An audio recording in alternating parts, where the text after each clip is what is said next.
আসসালামু আলাইকুম ওরহমতুল্লাহি তাআলা বারাকাতুহু। ভূমিকম্প কি? এটা কি কিয়ামতের আলামত, নাকি আল্লাহ পাক রব্বুল আলামিনের কোনো আযাব, নাকি আল্লাহ তাআলার কোনো পরীক্ষা? কোরআন ও হাদিসের আলোকে আমি বিষয়টি স্পষ্ট করে ব্যাখ্যা করছি।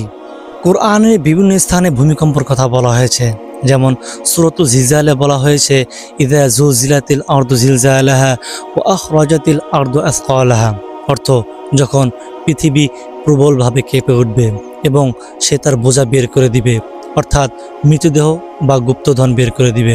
এ আয়াতে কিয়ামতের সময়ের মহা বিপর্যয়ের কথা বলা হয়েছে, যেখানে ভূমিকম্প অন্যতম একটি ভয়াবহ ঘটনা হবে।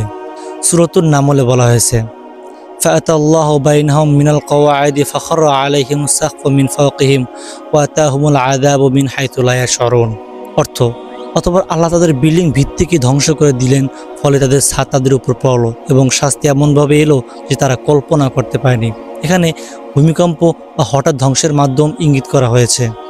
তো এবার ভূমিকম্প হাদিসের আলোকে ব্যাখ্যা করছি। ভূমিকম্প কিয়ামতের একটি পূর্ব লক্ষণ হবে। হাদিসে রাসূল সাল্লাল্লাহু আলাইহি ওয়াসাল্লাম ভবিষ্যদ্বাণী করেছেন যে কিয়ামতের আগে ভূমিকম্পের সংখ্যা বৃদ্ধি পাবে। কিয়ামতের পূর্বে অনেক ভূমিকম্প হবে। সহিহ বুখারী 980। ভূমিকম্প এটি পাপের কারণে হতে পারে। রাসূলুল্লাহ সাল্লাল্লাহু আলাইহি ওয়াসাল্লাম বলেছেন, যখন কোনো জাতির মধ্যে অশ্লীলতা ব্যাপকভাবে ছড়িয়ে পড়ে, মদ্যপান বেড়ে যায় এবং সুদ ঘুষ বেড়ে যায়, তখন আল্লাহ তাআলা তাদের উপর ভূমিকম্প মহামারী পাঠান। মুসনাদে আহমদ 1444। ভূমিকম্প আল্লাহর শাস্তি ও পরীক্ষা হতে পারে। রাসূলুল্লাহ সাল্লাল্লাহু আলাইহি ওয়াসাল্লাম বলেছেন, এটি ভূমিকম্প, অর্থাৎ এটি আল্লাহর পক্ষ থেকে শাস্তি এবং তিনি যাকে ইচ্ছা এটি সতর্ক দেন এটির মাধ্যমে। সহিহ বুখারী 1423। ইসলামিক স্কলারদের কিছু ব্যাখ্যা আলোচনা করছি। ইমাম ইবনে কাসির রাহমাতুল্লাহি আলাইহি তার তাফসিরে উল্লেখ করেছেন যে ভূমিকম্প আল্লাহর নিদর্শন ও এটি মানুষের জন্য একটি সতর্ক বার্তা। ইমাম কুরতুবী রাহমাতুল্লাহি আলাইহি বলেছেন, ভূমিকম্প হচ্ছে প্রাকৃতিক বিপর্যয় মানুষের অহংকার ভাঙার জন্য আল্লাহর পক্ষ থেকে আসে। ভূমিকম্প আসলে আমাদের করণীয় কি? ইসলামের দৃষ্টিকোণ থেকে প্রথমত তওবা ও ইস্তেগফার করা। ভূমিকম্প দেখে আল্লাহর কাছে তওবা ও ক্ষমা প্রার্থনা করা উচিত।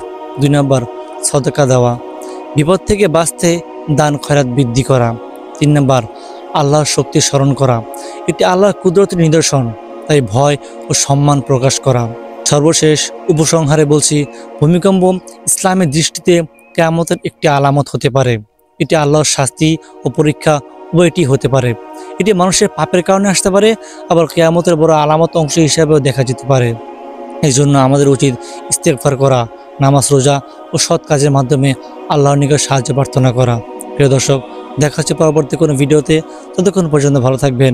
আসসালামু আলাইকুম ওয়া রাহমাতুল্লাহ।